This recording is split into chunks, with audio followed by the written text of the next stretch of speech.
Yan yung ano, iba na naman yung ano, inaano ni Labon. Dati lalaki, ay, lilipat ulit ni Kuya. Ayan, hinto. Kay Gio. 2020 since the pandemic starts. No work. Ayan. Gio. Yan guys, nakikita niyo yung Palawan yan. Ayan yung anak nila. Ayan. Ayan. Ayan yung mga asawa nila. Ayan. Nakikita niyo yung mga ginagawa nila dyan. Namasak. Ayan. Ang ganda ng ano nila dyan. Ayan, diba? Masaya-saya sila. Ayan. Diba? Ayan, lahat sila. Madami sila. Ayan. Ayan.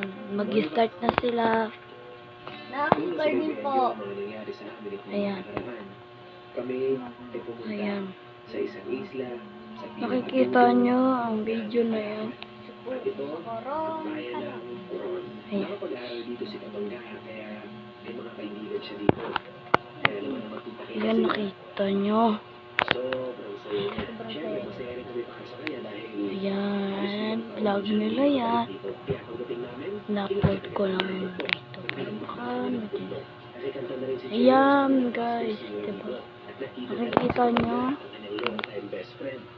Best friend lang pa talaga. Nakita mo na lang siya. At sila, inabukasan, ay nagtungo na kami sa kung talaga ang pakay namin dito sa Coron. Ang kakain ay pinakamataas din ang mundo. Yung inakyat namin ang unang araw, Aray. si Darius, kumakanta siya sa tuktok ng nasabing mundo.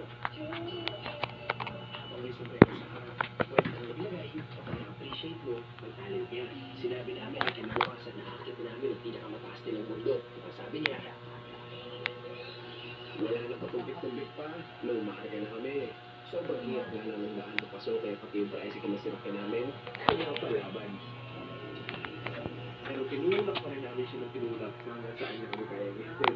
Pero sa tuloy niya na nga kami iniwan, pinagpinagin ko sa ito iladaan. Sobrang tarik ng mga pinagdaan dito. So, delikado talaga. Pinakamasama pa, pagbutas yung dalaga namin tubig. Hindi ko alam kung makakapagod. Sige lang, tignan natin. Nagkakain namin, makamulog sa kami. Dahil pinagilap na mas namin dahil habang patuloy kami nag-aalakbay, samantala tinataas namin. Buti ba lang dumating po si Kuya Tobu.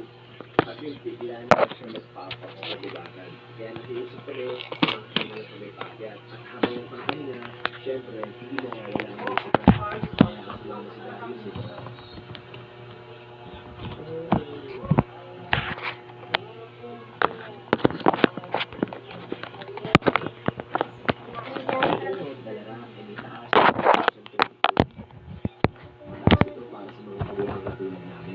Pero hindi namin na naman sila pagsuko. Sige lang, may mga pagkakataon pa na akala namin sa pagkakataon kami ng mundo. Wala, ibig sabihin, nasa balikat pa lang kami ng mundo. Naglakad kami ng halos 2 oras, ay oras. Ibigyan ko ng kabit-bitlanan. Natulogin sa doktor. Lahat ng palaw ay pagdating namin sa taas, dumiretso na agad kami sa pagkuha ng gato at nagsinakay dahil sobrang gutom na bawat isa. Sabi yun, yung pinapalindala namin pero simot yung kaya na yan. Sa hanggang ng panahon ito, hindi ka nakita mo ang buong kaya. Pag lubog na